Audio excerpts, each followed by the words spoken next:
a significant day for all of us throughout the world, the Commonwealth, Canada, and our allies, to remember those who have sacrificed and those who continue to sacrifice every day. We know part of human history is that war is always a conflict on your back door. We must be thankful that we live in such a peaceful country.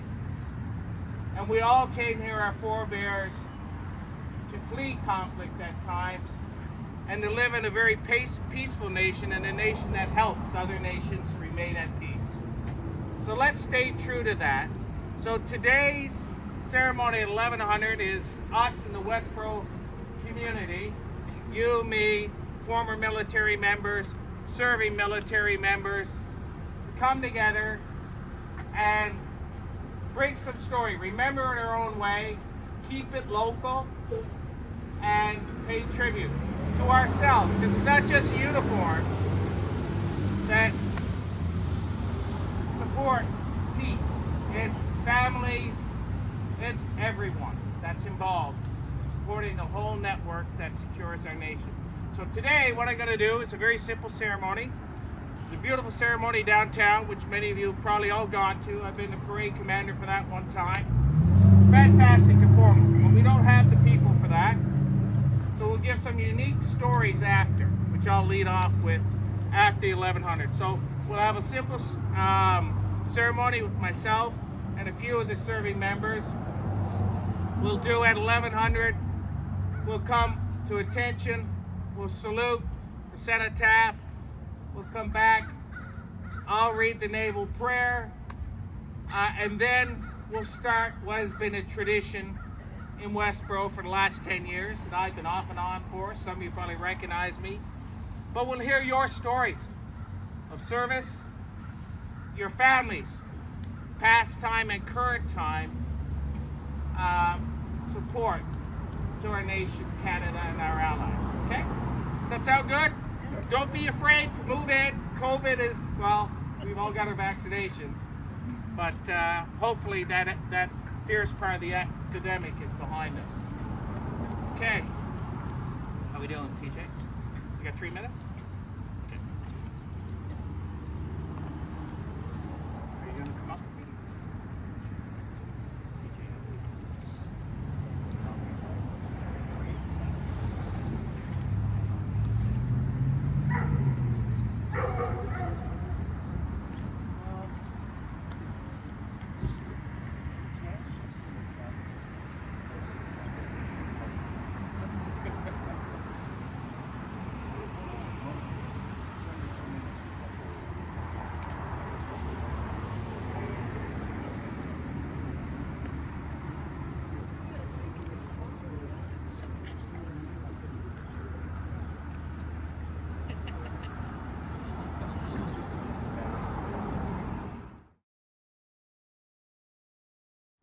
Attention! Parade! Salute the Westboro cenotaph. Parade! Remove headdress. Parade! Stand at ease. Stand easy. At this time, we will do 2 minutes. Parade! Parade! Replace headdress. Parade, about turn. Parade, remove headdress. Parade, stand at ease. So what I'll do now is I'm going to read the naval prayer. Others can as well if you have a prayer after, but I'm going to. It's a prayer that goes back to the 16th century. O eternal Lord, God, who alone spreadest out the heavens and rulest of the raging sea, who has compassed the waters with bounds until day and night come to an end, be pleased to receive into thy almighty and most gracious protection the persons of us, thy servants, and the fleet in which we serve. Preserve us from the dangers of the sea, and the violence of the enemy, that we may be a safeguard unto our most gracious sovereign, King Charles III, and his dominions, and a security for such as pass upon their lawful occasions, that the inhabitants of our Commonwealth may in peace and quietness serve thee our God, and that we may return safely to enjoy the blessings of the land with the fruits of our labors, and with a thankful remembrance of thy mercies, to praise and glorify thy holy name. Amen.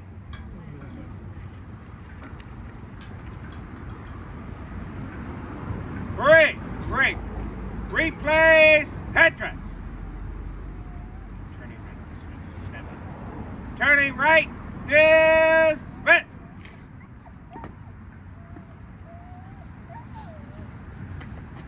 So now we come to the community part of this remembrance gathering today. And I can start first, or Lieutenant Colonel Kelly can come in right after second. We will share stories from all of you. And this is what has made this Remembrance Day ceremony here. There's another one this afternoon, a more formal one down Richmond Road you might be aware of, sponsored by the Legion. So many of us have been affected by conflict. Recently in Afghanistan, I talked with a colleague, friend of mine. She was in Afghanistan and dealing with the people, the suffering, and the peace that we try to effect in that country. It's a very touching moment talking to her about what today was going to be. And even in the Globe Mail this morning, if you read it, they talked about the Canadian-Afghan story.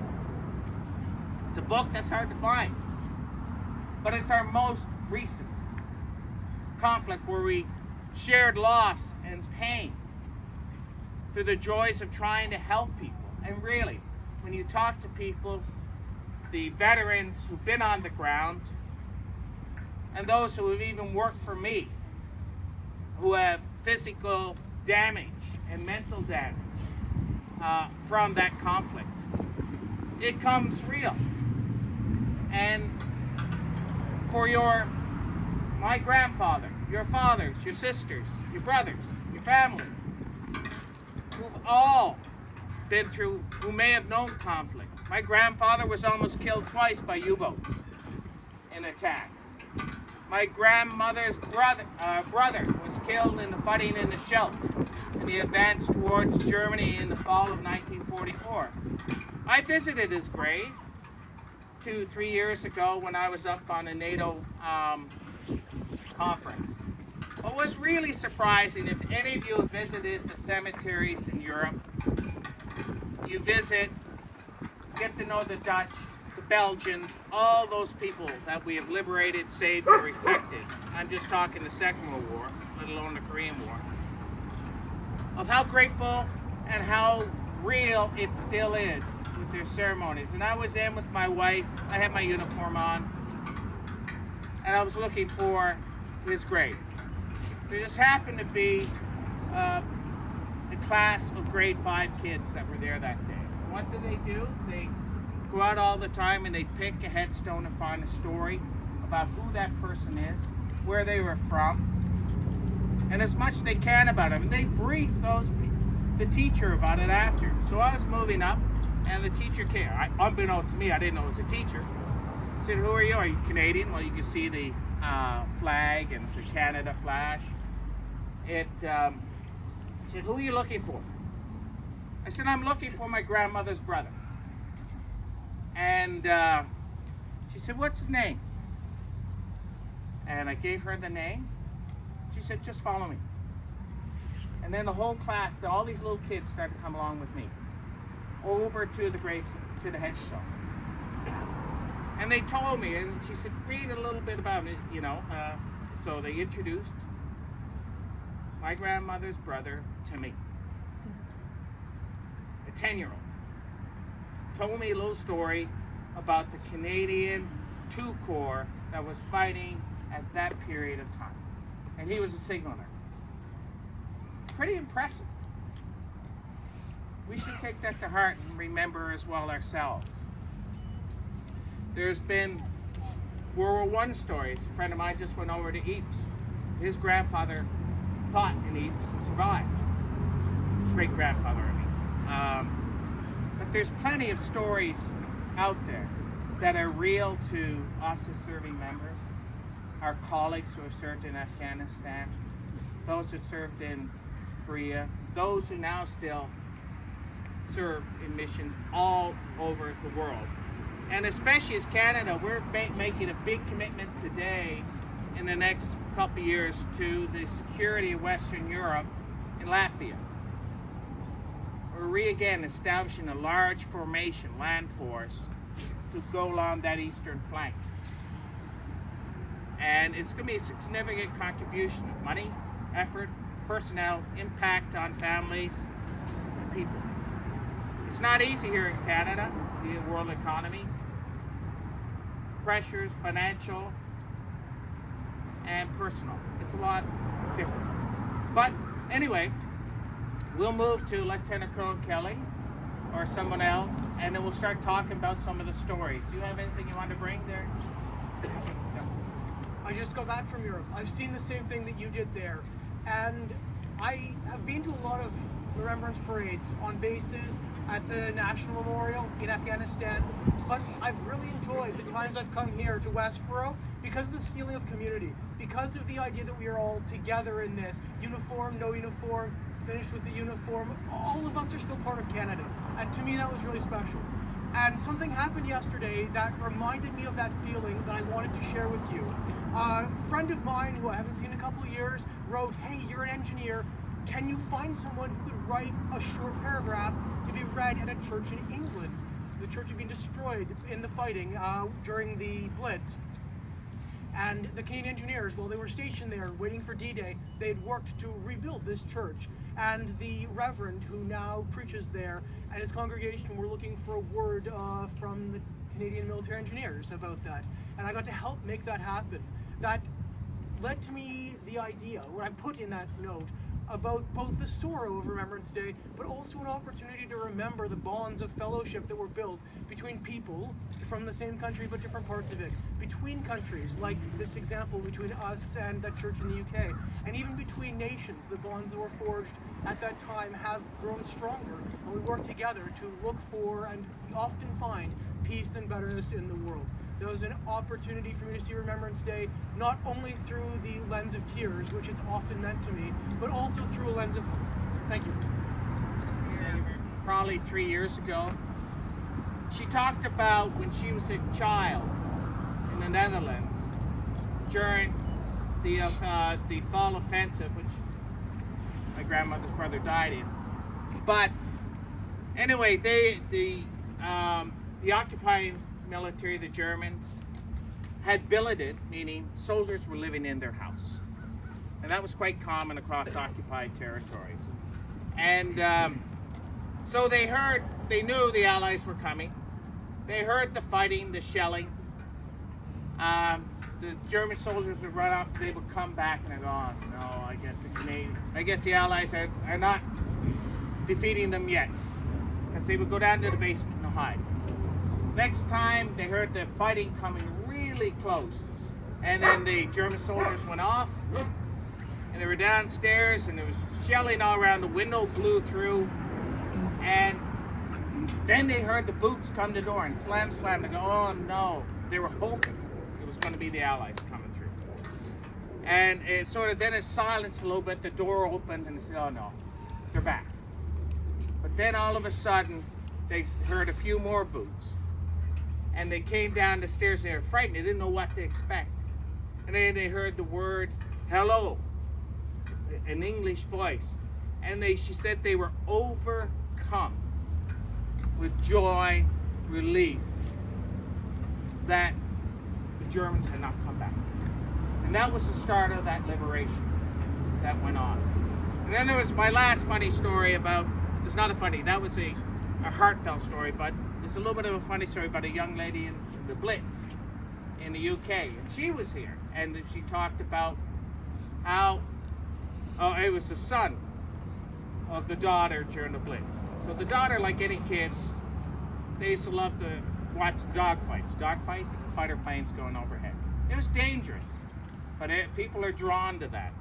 So apparently, against her dad's will, one morning, she went out and was watching the dogfights, but a round came down, 20 millimeter round. That's a big piece of metal.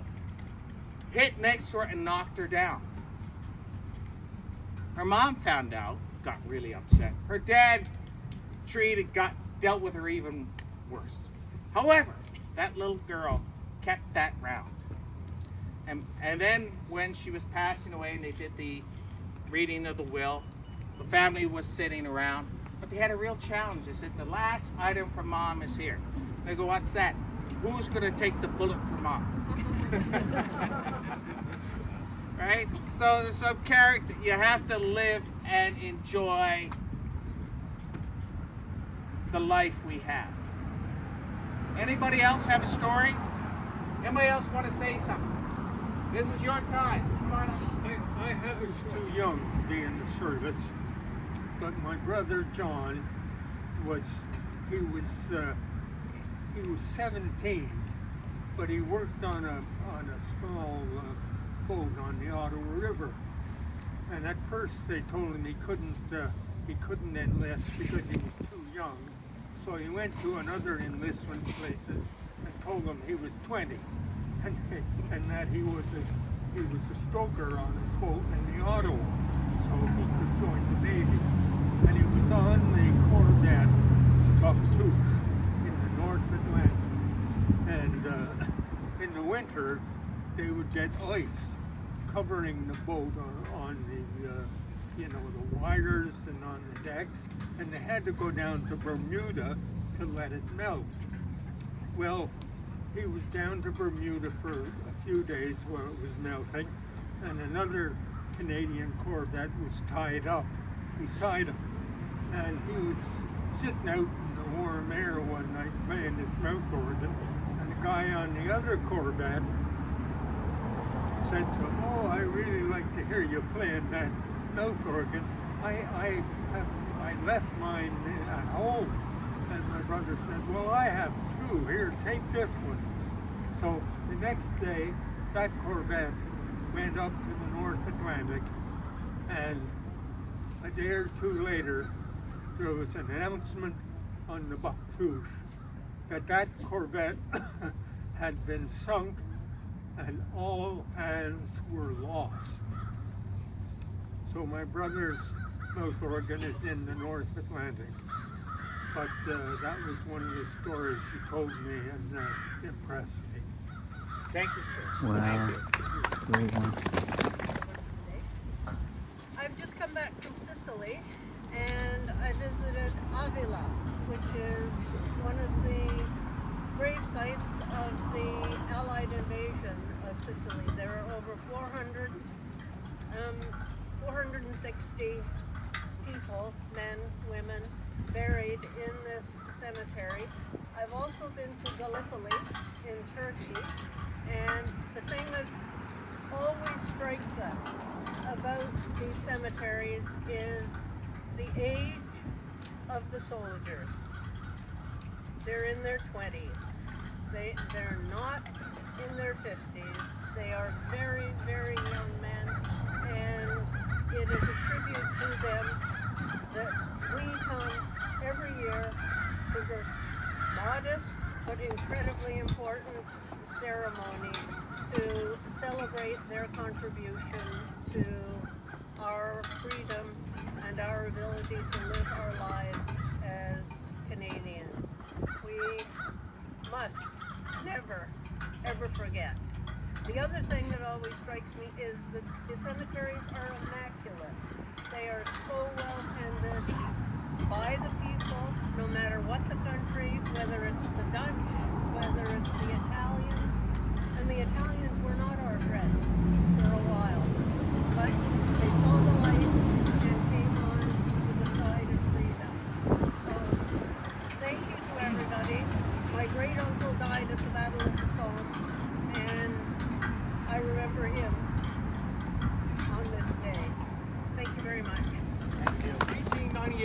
was a young captain working in 5 Brigade in Valcartier, Quebec.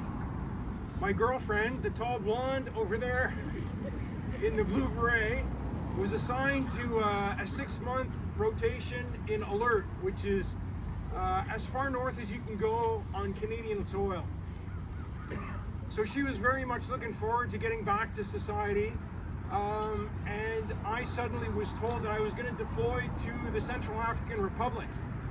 So of course she was disappointed that I wouldn't be there to collect her at the airport, but with 4 days notice I packed my stuff up and moved to the center of Africa with 25 other signals personnel to provide communications for that United Nations mission. And over the duration of Debbie's 6 months and my 4 months, we had the good fortune of her being the chief clerk, so she was on duty 24/7 with a phone in her room, and I was the head of the communications detachment in Central Africa. So we were able to correspond, and mind you, this is well before the age of internet, but we had email and we had a 5-minute phone call every week. So not all stories are unfortunate.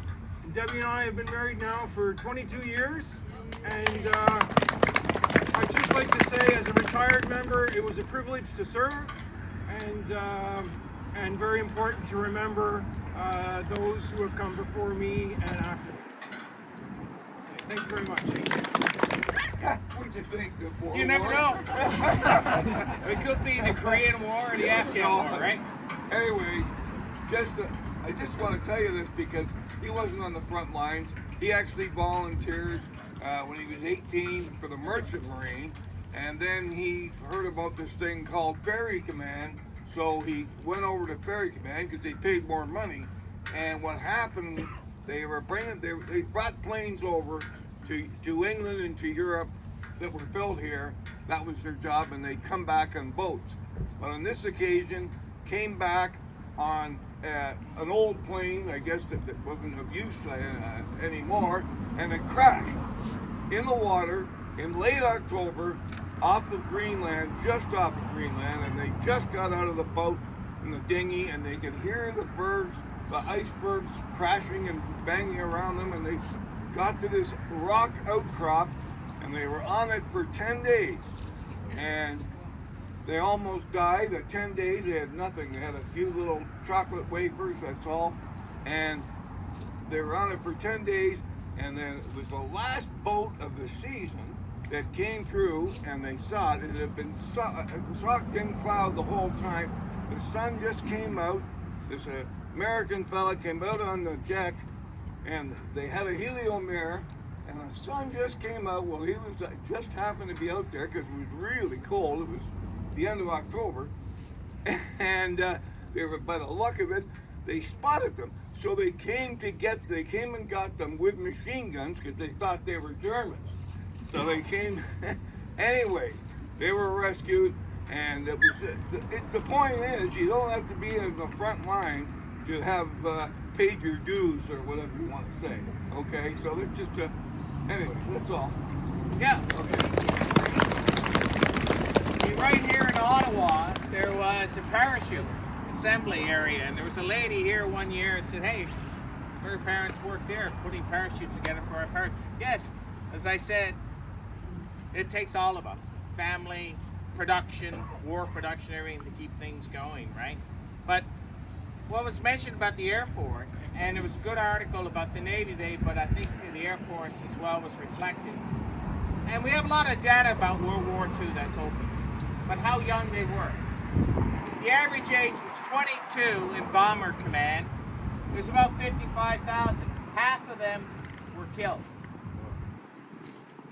Now that's over Bomber Command over Britain, which Canadians were part of. Royal Air Force, assembled with Royal Air Force. That's 18 a day. There were 7 of 7,000, or almost 8,000 Lancaster bombers. Half of them were shot down. 7 crew per aircraft, and most of them came back real. So we're talking half that were shot down and killed. But what about those who got back who remained? But you look at the age back then of who we send to war, and you look at Canada was 11 million people in World War II, half is 5 million, fighting age available, probably about 70% of those available young men, and the women who went in sport, Ferry Command, some of them flew aircraft, and all the other essential services. So that's it. Next? Sure. Morning. I was born in Holland after the war, immediately after the war.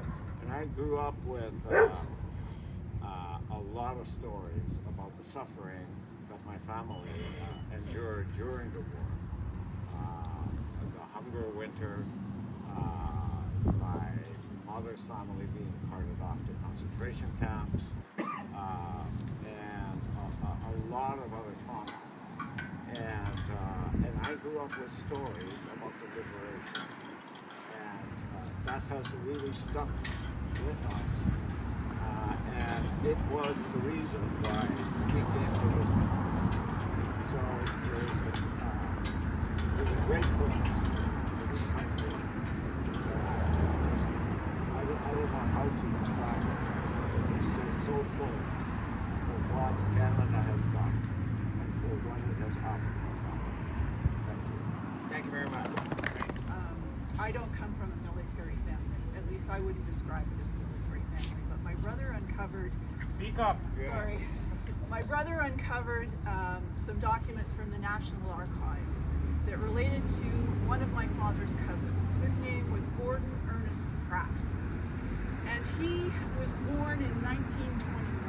And he joined the Air Force, in fact, in 1944. And he was, I'm not exactly sure what the term is, a pilot's assistant of sorts, and flew with the pilots on the bombers, I presume to help deploy whatever bombs or other assistance they provided. And he flew maybe for a total of 72 hours before he was killed. 72 hours. He was a 22-year-old from North Gore, a farmer, and he heard the call. He wanted to contribute to his country, to the safekeeping of all of us, and he lost his life so quickly. And I am amazed at people who make those sacrifices for us. And thank you. Thank you. Very good. Navigator on Lancaster, Oh yeah. Okay. And- Bomber Command. Yep. and he lived Great. in Smead. And I think so we've heard some, but not a lot of stories about that. But it was always something that we knew that on his plane there was Bugs Bunny and carrots, and the carrots were for the successful Oh. trips. The other thing I think every year I hear is that we need to remember, for sure, we need to pass this on. Like I can remember, because my father was in the war and we heard stories, but our children and our grandchildren. So 2 quick things. Last weekend, our daughter and son-in-law took 8-year-old and 6-year-old children to the War Museum. And they came for dinner Sunday night, and they knew about the carrot and Bugs Bunny. They heard from their parents, because they were at the museum, about that story. And secondly, this morning I read an article in the Citizen about collegiate students who are, you read this as well, so they're remembering specific people who went to collegiate, who also served in the war, and who lived in the neighborhood, and they're researching each one of them and going around and putting out remembrance photos on the lawns of those people. So it's a good example of how efforts are being made to pass on this important part of our history. Thank you. It's a good one in the end. My grandfather went to World War I, and he came back, and his son went to World War II. And my grandfather went over again to World War II, not to fight, because because he was too old, I guess, but he was doing training for the troops, boxing and things like that to keep them, you know, engaged when they had time to do that. They both came back from World War II. My uncle, my grandfather's son, went away with a head full of black hair. He came home, his hair was white, completely white, okay, from being there. They never spoke about the stories. They wouldn't talk to us, the family, when we got together, you know, at Christmas or whatever. The only one story they talked about, my uncle said, at some point in Italy, they were in somewhere in an abandoned house in a basement, and they found a cache of wine. So that was a good thing. They tried to remember the better things. My grandfather came back on a troop ship, and he smuggled back a little dog. We don't know where he got it, but the dog came on the troop ship in a suitcase with holes punched in it. All the troops made sure that nobody found out, but they saved bits of food from their meals to feed the dog. And the dog came home, and we had him for about 10 years after that. So, some good things, okay, but terrible times. Thank you very much. And just here's a little piece of trivia. If you want to have a beer today, you might consider a Heineken. Why? Because that was a beer supplied initially to the Canadian occupying forces. Heineken is today what it is because Canada signed a contract with them back at the end of World War II. Now you may hear of other stories. Here's some stories. I mean, listen, relief to people, whether it be hot soup, food, or whatever. But there were times they would come in where they had pods on the aircraft, fuel pods, filled with beer and drop them down to the troops. So lots of great stories. Thank you for coming out today. The weather graced us for sure. Anyway, that's it. Thanks so much.